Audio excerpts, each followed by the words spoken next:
He went from 62 to 181 his first year coaching. Right. He went from working 7 days a week to five. He went from no vacations in 7 years to 4 weeks vacation a year. And now he's averaging about 800 sales a year. But So, Sergio, he started with the mindset he couldn't do it. hello everyone, Sergio Tiffer here, and welcome back to Cracking the Code, the podcast where we uncover the strategies, leadership principles, and business insights behind people shaping the future of real estate.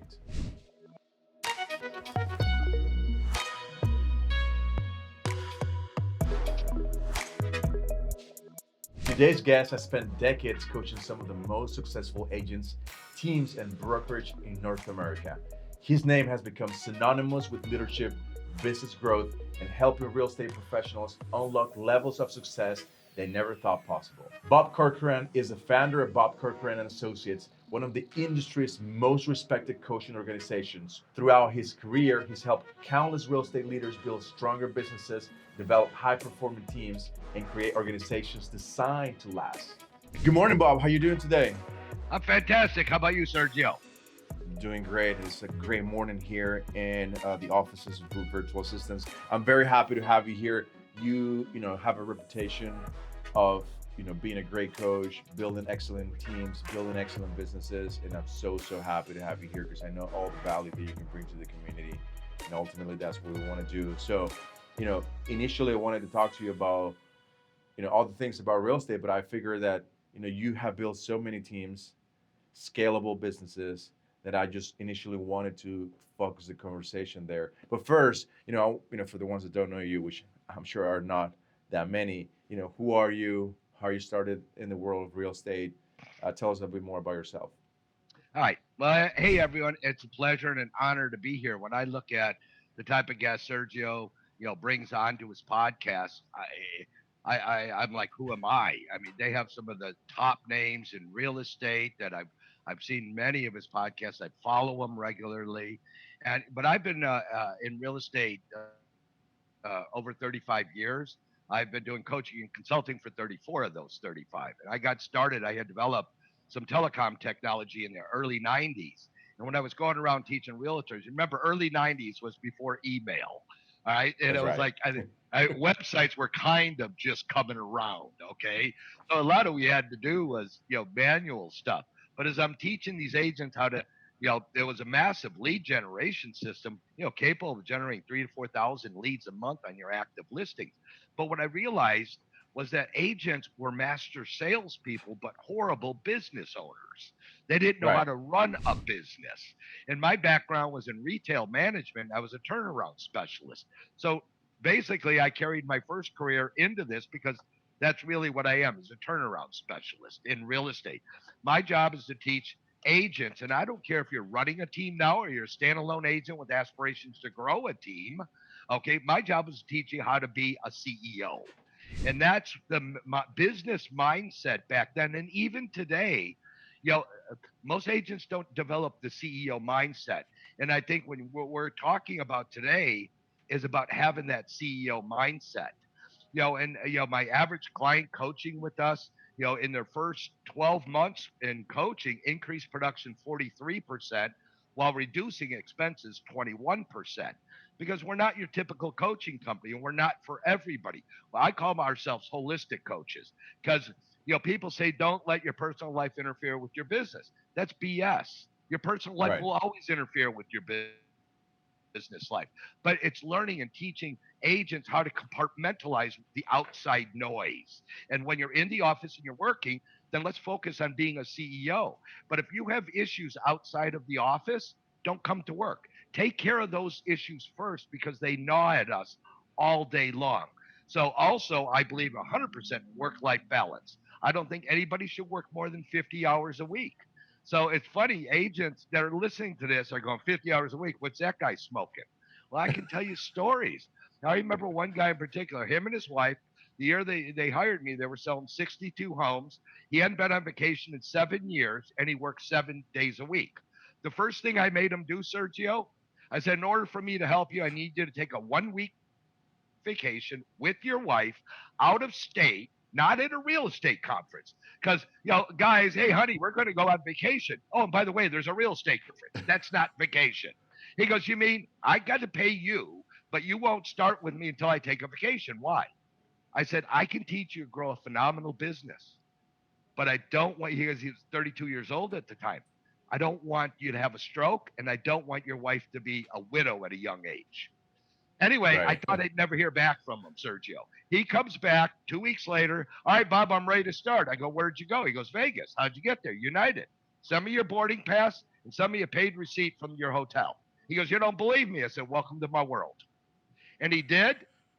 Make a long story short, he went from 62 to 181 his first year coaching.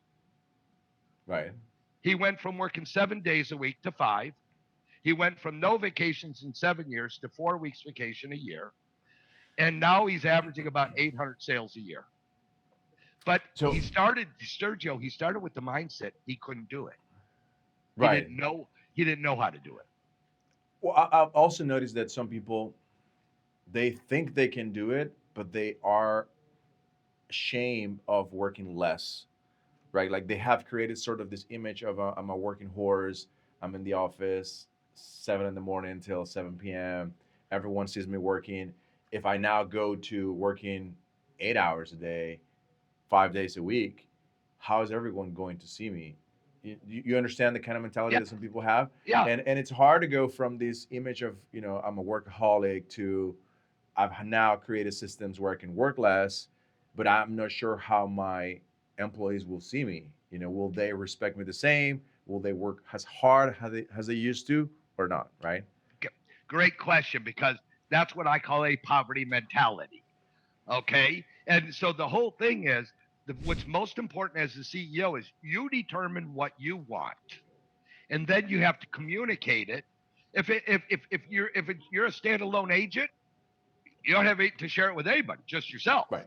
But if I have team members, to your point, it's extremely important to communicate to your team. Look, at this is the direction I'm going. Right now, I'm working 90 hours a week. My goal is to get it down to 30. Tell them up front, Sergio. And Right. because team members follow the lead of the CEO. And hey, if the CEO can sell here, the same guy that was selling 982 in his best year, he was only working 30 hours a week, Sergio. Right. But it's learning the art as the CEO of leverage. But the biggest thing to avoid what you're talking about is to communicate it to your team members. Look, if we keep going down this path, folks, we're never going to grow. I have to be able to trust you to do your job. And if you say 1 plus 1 is 2, I believe you. But don't change the answer down the road. Communicate with me. So I believe all confrontation comes from miscommunication, because nobody on your team right now, folks, they want to intentionally upset you. However, it has to come from your leadership, because they're going to follow your style of leadership. So let's also teach your agents. They don't have to be workaholics. I believe that Right. an agent can work to a schedule. Put together a schedule for yourself. Learn the scripts to control the time. The worst question an agent can ever ask a buyer or seller is, when do you want to get together? Because now you just Right. gave your life away. Instead, what works better, mornings or afternoons? So learn the scripts, control your time to give you a better quality of life so you can sell more. Do you read a lot of books? I'm probably about one a month. Yeah, Oh, I've read a book. It's called Zero to One. I don't know if you've read it. It's from Peter Thiel, um, okay. from the PayPal Mafia, and he essentially Zero to One is like, how do you go from never doing this to the first time doing it or creating it? So my question will be, how do you go from never delegating to the first step of delegation? What is that first sensation looks like? How do you go from never delegating, right? Because if you're very used to doing it yourself all the time, Right. like I guess the 0 to 1 is the hardest part of the transition, I would assume, right? So how do you teach your clients to go from that 0 to 1? My gosh, did my previous coaching call today call you and ask that question? Because I'm going through this with one of my newer clients, right? And we're talking about team building. He goes, yeah, but he goes, I can do it so much faster. So you Right. go back, and I relate a story, because he works on his dad's team. right? I said, well, thank goodness your father learned the art of leverage. Otherwise, you wouldn't be here. I said, That's right. your dad's prior, he owned a landscaping company in Illinois. I said, if your dad didn't learn the art of leverage, he would not have had the premier landscape company in your community. He would not have had his garden center. You'd be working at Walmart. So you can either learn the art of leverage to grow, or you have to tell me, because I don't have to, if I don't want to leverage, I'm good for about 30 max transactions a year. So if you Right. tell me, Sergio, you're okay doing 30, I will never mention leverage again to you. But most people don't want to do that because I just did the takeaway. Well, let's assume I want to. Let's assume I want to elevate and scale. So, what are the first things that you try to Okay. insert into the Right. mentality of your client? First and number one, and Chris Weaver would not appreciate if I didn't call you out on saying the try word. Okay. Trying is probably, in my opinion, the one thing that keeps leaders from becoming a good leader to go to a great leader. They use the word try. Trying is Right. about failing, folks. Make a decision, do it or don't do it. Don't try it. My clients pay me 150 bucks every time they say the word try, Sergio. Okay. All right. Just there, I've given you your notice. Chris, hopefully you like that. Okay. Chris would have been like, why didn't you call him out on his try word? Yeah, the thing is, at the end of the day, Sergio, you're a standalone agent. Number one, I'm gonna, especially today, how well educated are you in AI? Okay, one Right. of the products we have is an artificial intelligence real estate certification program. Okay, that's going to teach all the agents the basics of AI and how to incorporate it into real estate. So, as a standalone agent today, it's utilize AI. True story. I had an agent. He has an AI assistant, and he's on his cell phone. He tells his AI assistant to create a CMA on 123 Main Street, active, pending, and sold. I heard this live. This is actually at a conference he did it. And he was on speaker, and the AI assistant did not sound clunky. Okay, I actually thought it was a human being.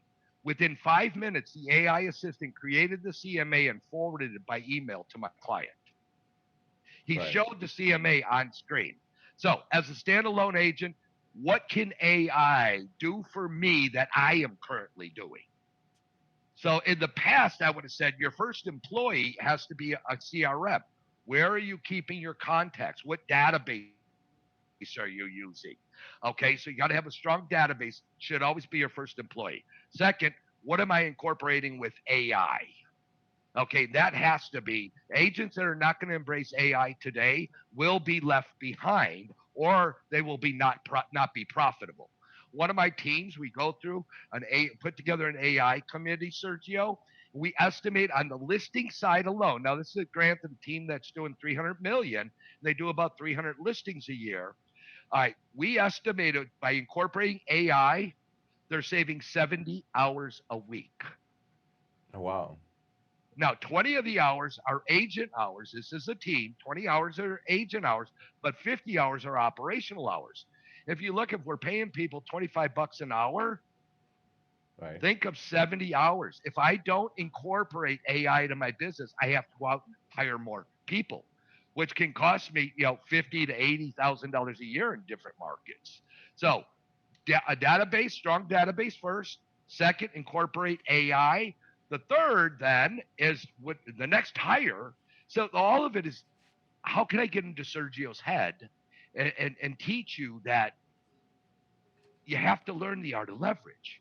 So I'll pick a simple task, okay, with a client and say, all right, because you're a standalone agent, so you have nobody else to turn to. You got to remember that. So the first thing I'm going to ask you to do is put together a schedule. And because you're a standalone, you'll have more office work than probably appointment time. But see, as an agent, there's dollar productive activities, DPA. An agent only gets paid to do four things: list, prospect, sell, and negotiate. Right. Yet most agents, Sergio, spend 70% of their time on non dollar productive work. So it doesn't take long for an agent to start getting business when they start leveraging what they're currently doing with other systems or people. Yeah. I mean, for me, it makes a lot of sense. I've struggled throughout the years seeing how agents don't get it, why they're doing other stuff other than those four activities that you just mentioned. It's crazy to me. You can't control people. I always say control what you can, forget the rest. You're talking to people and they don't quite get it. Well, so my question to you are the same as I did with my client this morning, Sergio. Sergio, if you don't want to leverage, are you okay selling 20 homes a year?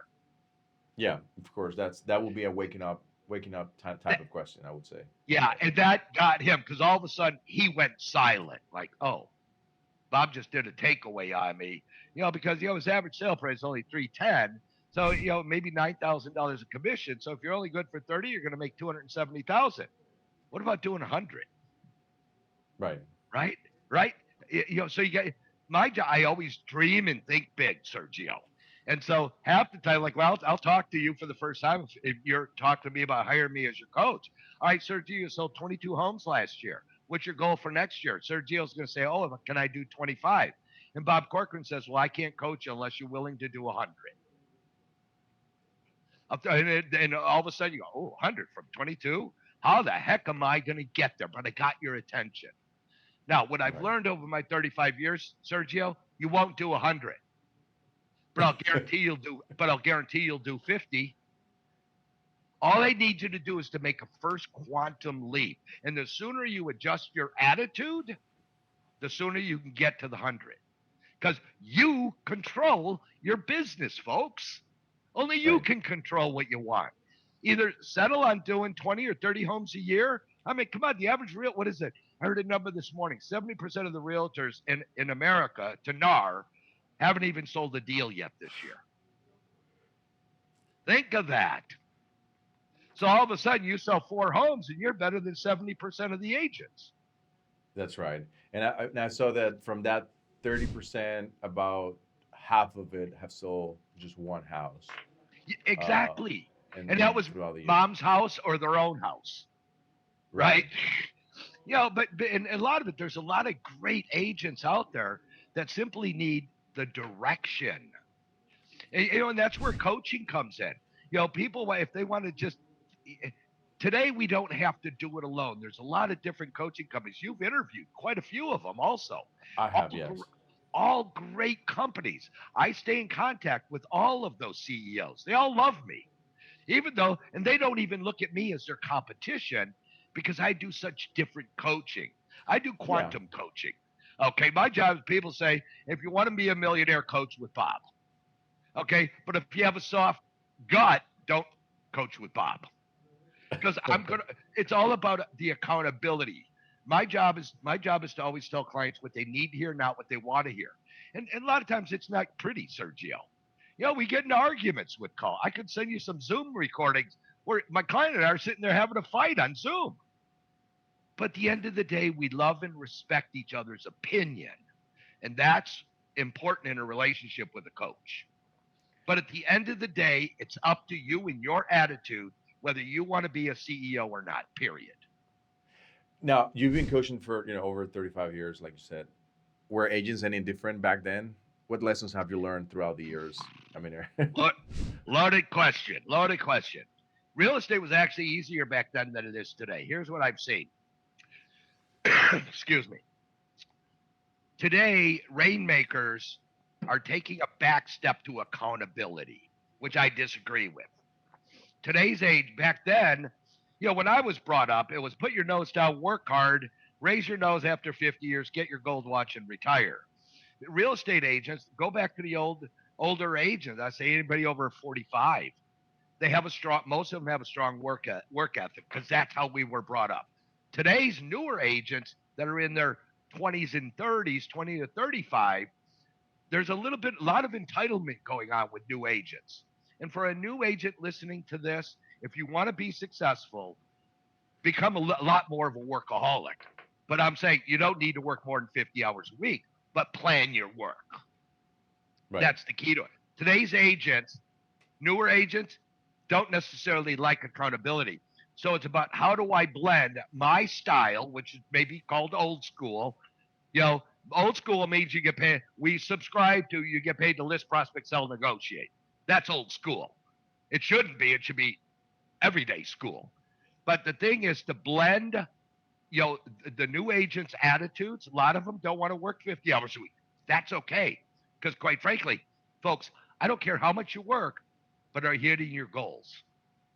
Right. It's not how many hours I put in, it's whether I'm hitting my goals or not. If you're not hitting your goals, one of two things: adjust your goal or adjust your attitude, how you look at your goal. See, again, I keep going back to attitude because it's all my job as a CEO to have the right attitude.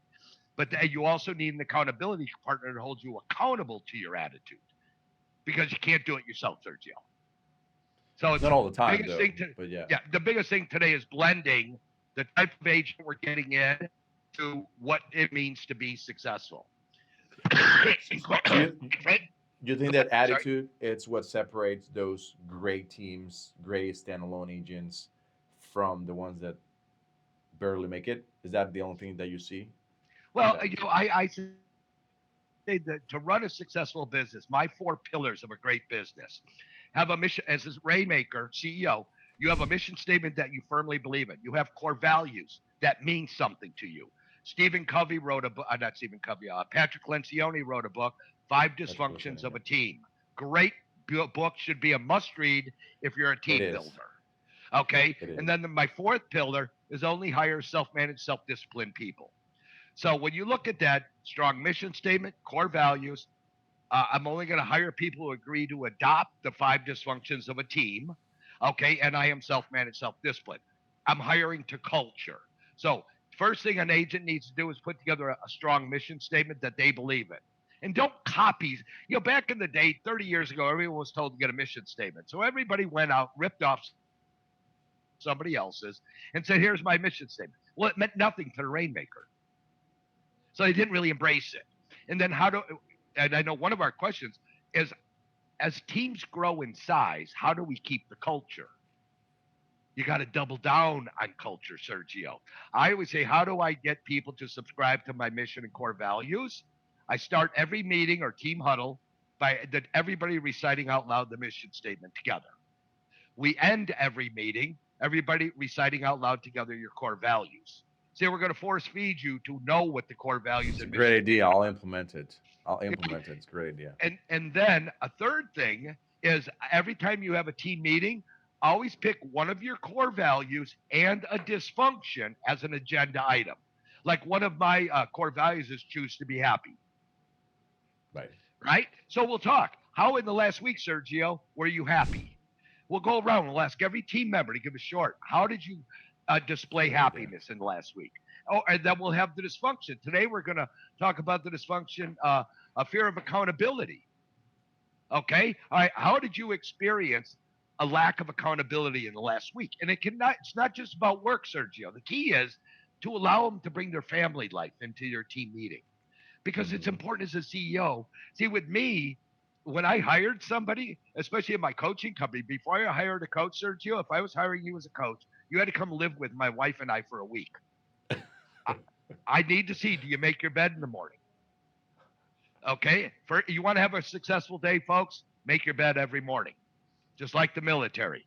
That way, even if your day goes to the crapper, you made your bed, you accomplished one thing. Okay. I want to see how you interact socially. I want to see if do you help prepare meals? Do you help clean up meals? That tells me more about your character than your background. Where you kind of merge both because how to grow without losing culture, and then at the same time you're explaining, I guess, what successful teams see different than non-successful teams, right? So for me, culture at the beginning, now it's not, but I mean, you just giving me a couple of great ideas to implement in my morning huddles on Monday, and I will surely do that. My branding manager was nodding his head, like, yeah, we should probably do it. But I believe that culture is probably the most difficult part.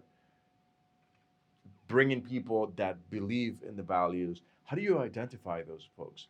I mean, unless you spend some time with them, like you just explained, but when you're hiring, do you wait a few months? No. Do you fire fast? Do you hire slow? Like how do you go about finding people that Okay. believe in the same things that you do? Everything is a system, Sergio. So you need to have a hiring system. Like that's we put it. We have it all. We put it all together for our clients. Here's your listing system. Here's your closing system for transaction. Here's your hiring process.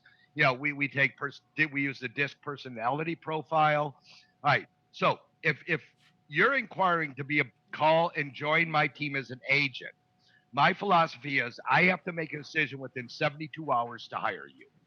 So in the interview, the first interview is always going to be a phone interview. Number one, if I have to leave you a voicemail message, how long does it take you to call me back? If it takes you 2 days, I'm not even following up with you because that's how you're going to treat my leads. All right. So I talk to you on the phone for about 10 minutes. I like what I hear. I invite you in for a face to face the next day or that day. Quick. Got to make a decision within 72 hours, folks. Because if you're interviewing with me, Sergio, I have to have the attitude you're interviewing with other brokerages as well. Okay. So you got to be quick on the decision. All right. So we do a disc before I even say hi to you. I want to see a resume or an application. If you don't have a resume, I'll send you an application to fill out. I review that in my phone call with them. I like what I hear. I invite you in for a 30-minute interview. If I like it, and if you're the CEO, if you're the only one on your team, then you have to do it all. But if you have another person that works with you, let them do the first interview. And what Right. is that other person getting? If that person likes it, now it comes to you. Okay. And then once you interview the person, you want to say, this is my mission statement. This is how I do it. Here's my mission statement, Sergio. Well, let me read it to you. I'll read it. What does this mean to you? I want to see how you read into the words. Here are my core values. Here's why they're important. I would also say, Sergio, in the first 30 days, you have to read a book and give me a 1-page book report. Are you willing to do all this? Yes, I am. Great. Let's talk about commission. If I get to commission, that means I want to hire you. Okay. I go through my commission splits. Does that work for you? Yes. Great. Here's your agent agreement to be on my team. Read it over, sign it, and give it to me. Got it. But don't if you can, even if you're a standalone agent and you're working within a brokerage, your team leader in the brokerage or your manager would be happy to do that interview also for you.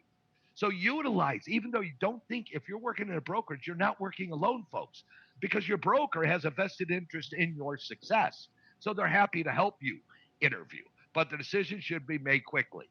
Now, if I ask you all the right questions on the interview, I can hold your words against you.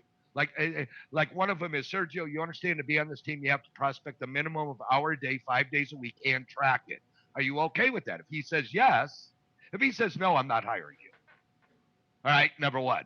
But if he says yes, now I hire Sergio and he's not prospecting. I come back to Sergio and say, Sergio, in the interview, you agreed to prospect an hour a day. Why haven't you? See, I use your words against you. Does that make sense? Yeah, it makes total And sense. that's part of culture is transparency. Okay? Does that answer your question? Yeah, it does answer my question. Of course, right at the beginning of the interview, they could probably say whatever you want to hear, so that you could just hire them. That's why I was asking if we should fire fast sometimes, or we should Yes. keep Well, people it's that work really here's how I fast. feel about firing. I'm actually opposed to firing because we invested a lot of time, effort, and energy and money to hire you. We've trained you. So remember, all confrontation comes from miscommunication.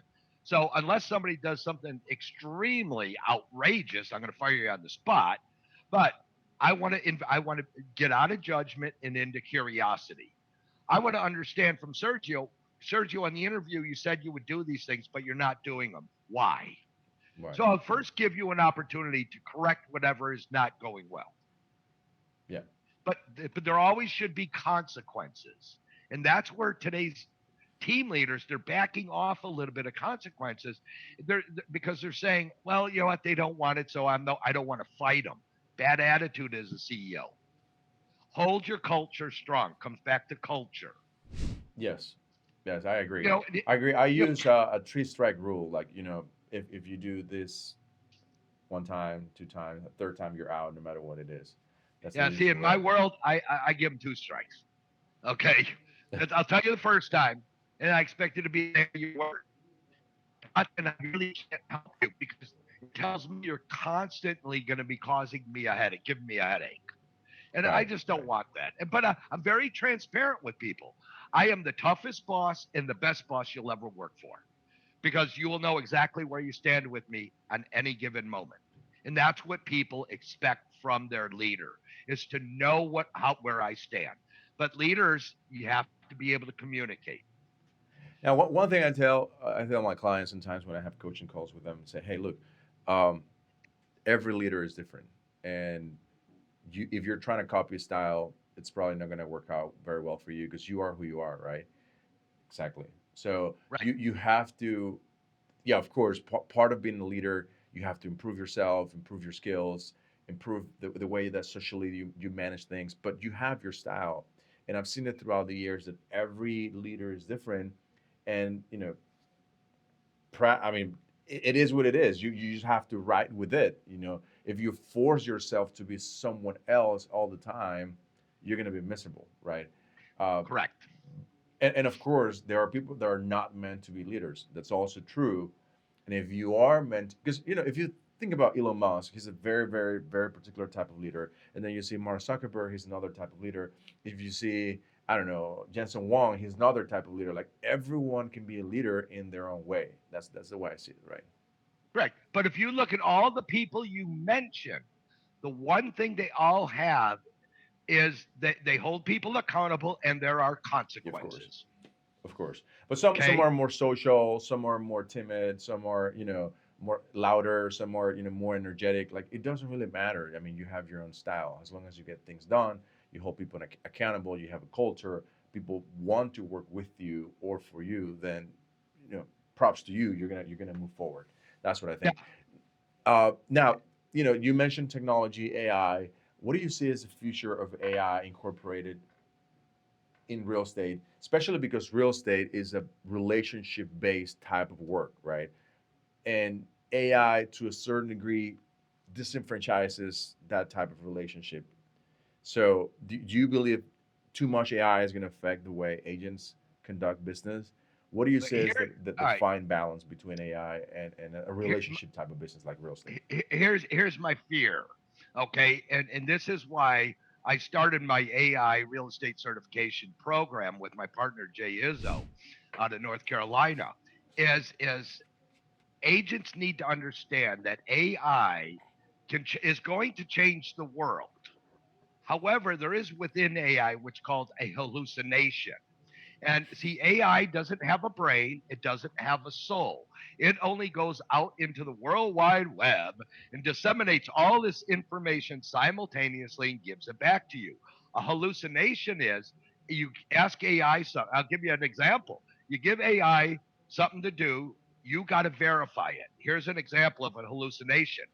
This past 4th of July, I Googled when are the fireworks Madeira Beach, where I live. And they said, oh, they're on the 3rd and the 4th. So we had a firework party scheduled. We had hors d'oeuvres and everything. We get there, the party's there. There were no fireworks that night. Oh wow. The next day, the 4th, my wife is sitting there. What time are fireworks tonight in Madeira Beach? And she gets from her AI, oh, sorry, they were last night at 9 o'clock. Oh. I, I Googled the exact same words through my AI and I got, oh, they're tonight at 9 o'clock. See, with AI agents, please pay attention to this. You must verify the information. Never send something that you pulled out of AI, never send it to a client until you have your eyes on it.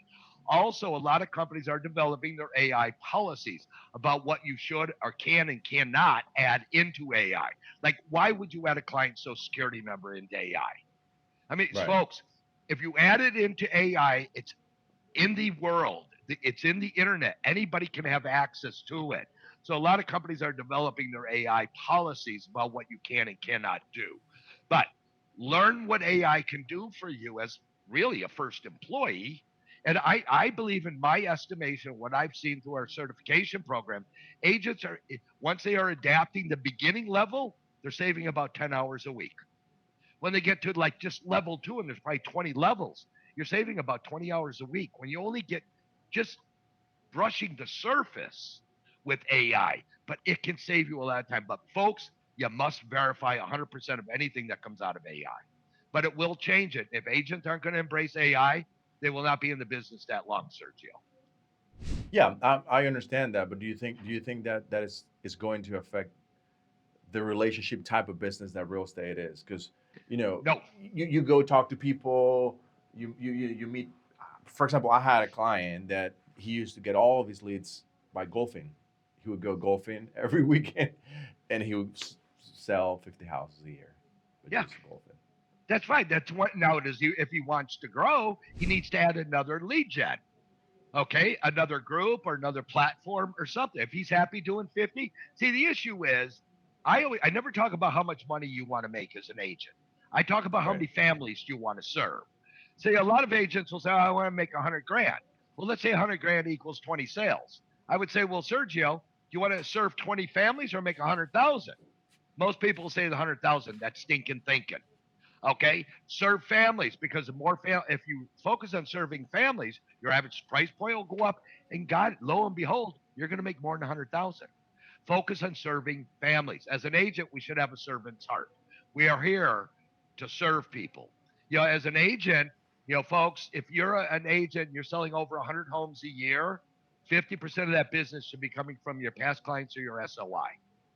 That's the easiest business to get, but it's also the part of the business agents pay the least amount of attention to. That's right. They Shameful, shameful. They do. They do. And I'm going to ask you a loaded question, and because I know you don't have a crystal ball, but where do you see real estate in the next 5 years with everything that is happening right Okay, that is a loaded question. Okay, my crystal ball. I think we go to like the pre-COVID years. Then we now? have the Right. period right after, a year into COVID, and now we're coming out of it. To me, we're going back to the way real estate was before COVID. We're starting to see listing inventories rise across the United States. Prices are still high. Okay, so the future of real estate is going to be back to a normal market.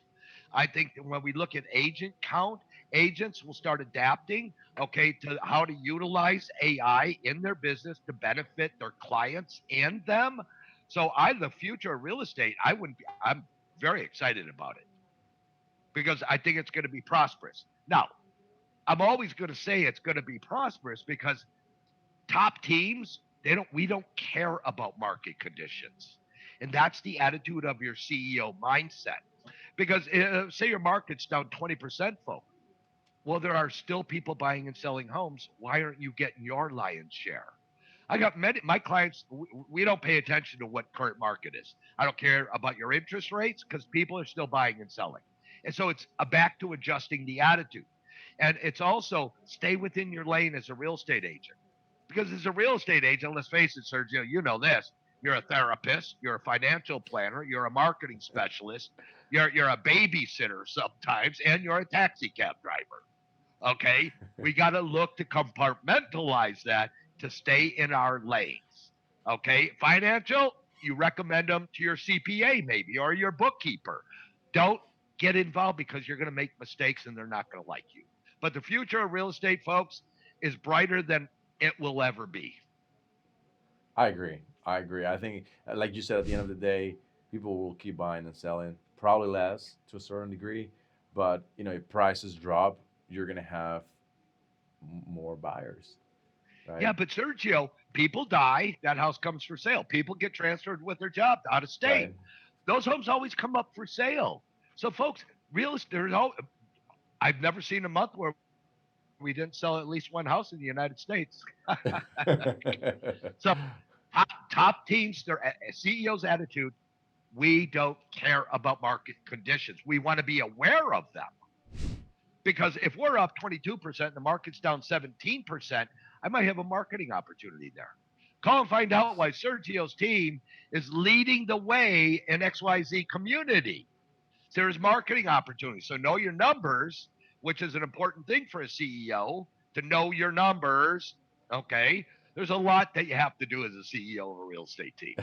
Yeah, we can It see that. really is. So the Well, reason why I was asking, Sergio, we could spend a month on this instead of 45 minutes. You know that? yeah, yeah, I got you. The only reason why I was asking is because usually when market conditions change, a lot of leaders get scared of the market. And I had a coaching company. No, it was. I'm sorry, it was a team about 2 weeks ago, and they experienced a huge drop in their market. And what they told me is, well, we just tripled down on marketing, essentially, and now we're in a very good position. But when everyone else was scared of spending money on marketing, we tripled down on it, Well, and right Warren now Buffett, we're Warren, doing great. Warren Buffett once told me when I asked him, I said, Warren, what should agents do today?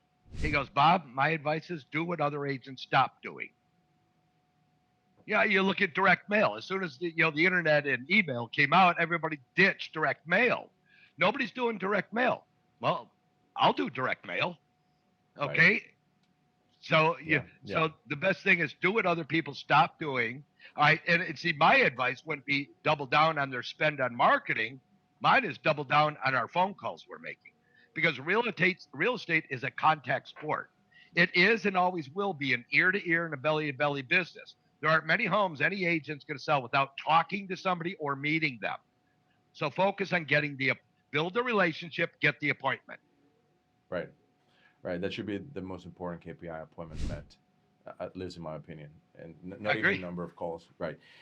I call this section rapid fire questions, Bob. And as you can just give me very very short answers. So, one book every leader should read. 7 Habits Highly Effective People, Stephen Covey. There you go. What is the most important quality in a great team member? Attitude. Attitude. The one activity every agent should never stop doing. All right, repeat. The one activity that every agent should never stop doing. Prospecting. Prospecting. The most overrated trend in real estate today. Following the crowd. Okay. And the last one, the biggest opportunity professionals have by in today's market. Be a millionaire. Be a millionaire. Well, I guess everyone wants to be a millionaire. And Well, the thing is, yeah, but Sergio, where in the world can you go in a profession with a GED and make $1 million a year? there Think you of it. go. We're so blessed here in America that we have an opportunity here in real estate to make a lot of money. But Sergio, it's not about how much you make; it's about how much you keep. So when I say make a million, I'm actually referencing netting a million. Net in a True million, story. right? I had one prospect. He was making $3 million a year in gross commission income. His expenses were 3.2, Oh wow, that's and crazy. he's bragging about that he was the first millionaire agent. Go brag all you want, dude, but show me your net. And when you're spending more than you're making at 3 million, I got an issue with that. Because in my world, because in our coaching world, a client cannot spend more than 250 bucks on their business without my approval. Because if you hire me as your coach, Sergio, you're going to hold me responsible for your net profit. If the net's bad, don't you think I should have a say so on how we spend money? Yep, yep. See, and it's by that, that's why our clients see a decrease in expenses by 21% in the first 12 months. Okay, because I'll say no to 9 out of 10 things because it's just it's candy to them, right? And the easiest person to sell to is a real estate agent. So I always tell my clients, look, Sergio, if a salesman hits you up, you don't want to say no to him. Say, let me run it by my coach. Then you might not even ask. Most of them don't even ask me anymore. They say, oh, my coach won't let me do it. And sometimes they'll say, well, let me talk to your coach. So I'll talk to the company. Okay, I don't Right, care because it's all about the implementation process on what you're going to spend. And that's all I ask. If you say, Bob, I need to buy this, I'm gonna say, okay, why? So give me your business plan on this new system you want to implement. How are you gonna? Who's gonna implement it? How are you gonna implement it? How long will it take to implement it? What is it gonna cost? And what are your projected return on investment? yep. And when you just so my job is also as a coach like yours is to teach people to think like a CEO. And we have to tell them, don't just assume they know it. And agents listening, if you want to grow your business, be able to be vulnerable to a coach. But find a coach if you want to grow massively. Find a coach that has a proven track record to help you get there. But you better come prepared because those types of coaches will hold you accountable, folks. So you got to be ready for that. Right. And they're not easy conversations. What am I missing, Bob? Anything that I haven't asked you that you want me to ask you? I think leverage, and you brought this up. Leverage. It's not about doing less. It's about spending more time doing what matters most. And I think that's a key thing for leverage. Also don't delegate your problems. Your problems are your problems, so don't delegate them, but build a system that could avoid the problem. See, everything that goes wrong in your real estate company, don't blame a person, blame a system. See, we don't want our team members to become defensive. Like I can come to you and say, Sergio, what the hell did you do? It causes Sergio to get defensive with me. Instead, I would come to Sergio, where did the system break down that this happened? See, it's a less confrontational comment. And Sergio's going to say, well, Bob, I'm sorry. It wasn't the system. It was me. See, instead of you getting Right. defensive, I get you to admit your mistake. We fix it and move forward so it doesn't happen again. And I think Yeah. that is grossly important about don't blame a person, blame a system. I think what's the highest and best use of your time? Being in front of people. Remember this, or the walk away, if you want to build a team, have a CEO attitude. Okay? If you want to build a big team, learn the art of leverage, if that makes sense. Yeah, And I it think does in make sense. closing, what I'm going to say to your audience, Sergio, allow yourself to dream big. Dream big or go Yep. home. If you're happy doing 20, ask yourself why. Why is 20 transactions all I want to do? Why? Because you're afraid if you set a goal of 40, you might not succeed. Set a goal, put systems in place to help you achieve your goal. Is it, There you agent also, it's not, do you want to sell 2 homes a month or 24 a year, Sergio? They're two different numbers. go. That's Okay. Big, agents say my agents have to sell 24 a year. I say, is that 2 a month or 24 a year? They go 24 a year. If I do that, I have a hard time holding you accountable. See, we have a system, we put it in. You say you want to do 24, we put it into our system based on your data in your market. It'll tell you how many homes you need to close every month. Because an agent, this market selling 24 homes, he only needs one closing in January, one in February, two in March, three in April, four in May, four in June. See, because markets fluctuate. So don't ever say, I want to close 24 a year. I want to close 24 based on this goal number.